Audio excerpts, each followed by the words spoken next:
Good morning, good afternoon, good evening, wherever you may be. I'm Senior Chief Boerner. Today we're going to be talking about the DPR, the Daily Production Review, the information exchange that happens between the lowest to the highest levels in recruiting.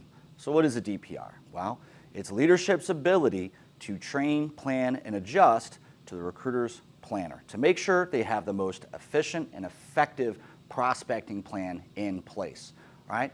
So let's talk about some of the basics. One, the DPR is going to happen throughout the day for some of our newer recruiters, conducting mini DPRs. Hey, how are you doing? How's the school visit going, etc.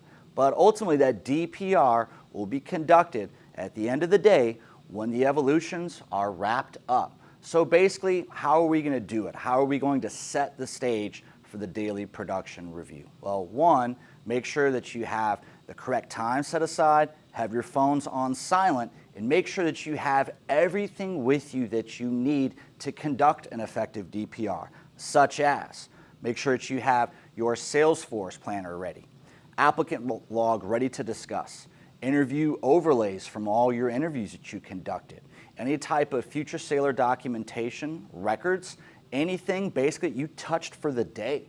So that way, leadership can know what roadblocks you may possibly have and be able to discuss with you new ideas to be more effective and efficient.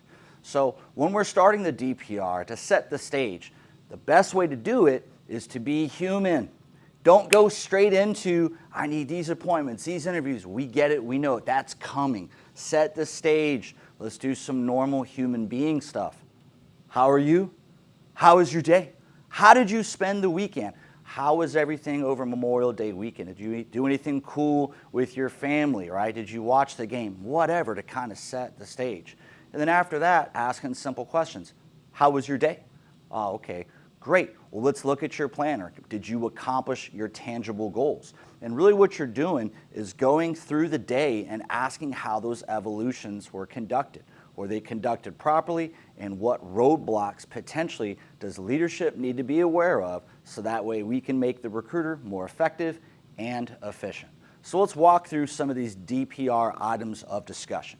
For one, recruiter coming back and discussing some of the interviews on the applicant log in Salesforce. Leadership should be asking questions like, okay, great, I see that this individual, I don't know, Alana Morrison, she said that she's ready to rock, wants to join the Navy, right? What is that applicant's unique value? What opportunity and advantage did we sell that young lady on? Because what we're trying to do, we want to make sure that every interview that we conduct, it's conducted properly. Even if somebody walks into the office and says, hey, I've got all my beers, my basic enlistment eligibility requirements in hand, I'm ready to rock, I want to join the Navy, let's do this. A full-blown interview should still be conducted to get that unique value to make sure that we are reducing and possibly eliminating shortcomings in the future, i.e. lost projections, people who were projected to be at MEPS that for whatever reason had an epiphany, woke up and said, hey, you know what, I don't know if the Navy is still for me, right? The recruiter has to understand the emotional realization why the Navy is for them, so that way they can revisit it if need be to resell them. So every interview that's conducted, especially if it's a decline, does not matter. Hey, why did this applicant decline? What was the opportunity and advantage that we sold to them? What was their unique value? And what's the next step? When we're talking through the DPR on the applicant log, we want to make sure that our applicants are smoothly, quickly, efficiently, and correctly transitioning into the Navy. Say, for instance, you have an applicant on the applicant log who has agreed to join the Navy but has to talk to mom or dad, whatever the case may be, or their significant other, spouse. Questions the recruiter in charge should be asking is, when are we getting in front of him or her? What's the next step with this? What documentation do we need to start initiating their genesis? What do we need to get them projected? Because in all reality, what we're trying to do is to make that transition quick into the Navy. Not just to make our mission and make goals, because as human beings, right, when we agree in our mind to do something, the longer it takes, the more we start second guessing that decision. So we want to keep the wheels in motion and basically keep that movement going. So the recruiter in charge should be asking those questions. beyond the applicant log and beyond looking in Salesforce, looking in the planner to say, hey, how was your day? Was it successful? Was it conducive? What zip codes are you in? We need to utilize the tools that we have, utilizing the ASAD, the all service accession data. So that way we can pinpoint where is the propensity to enlist, where do we need to go, right?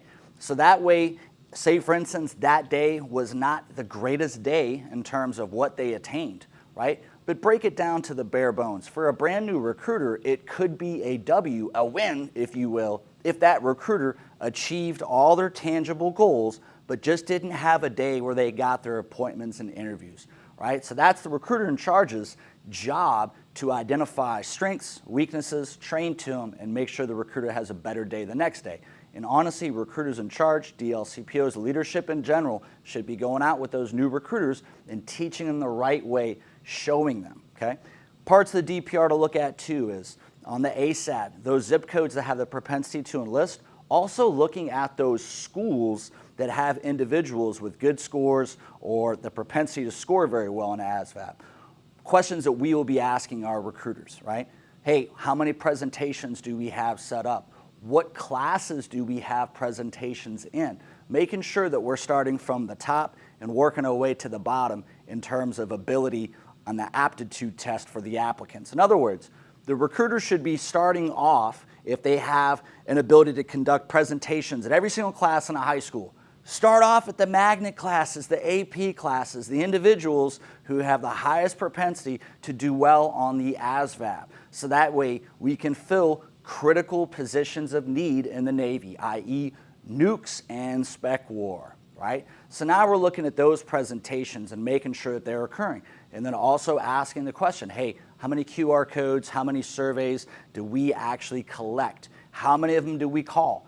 Those should be hot items of concern, right, during the DPR. Hey, I see as though you did 4 presentations, you got 100 surveys, all right, let's start calling them, right? That can also be a teamwork opportunity for the recruiter in charge and the recruiter to start phone powering or whatever the case may be, reaching out to those applicants during the presentation and contacting them while it's recent in their mind that somebody came in and talked about the Navy.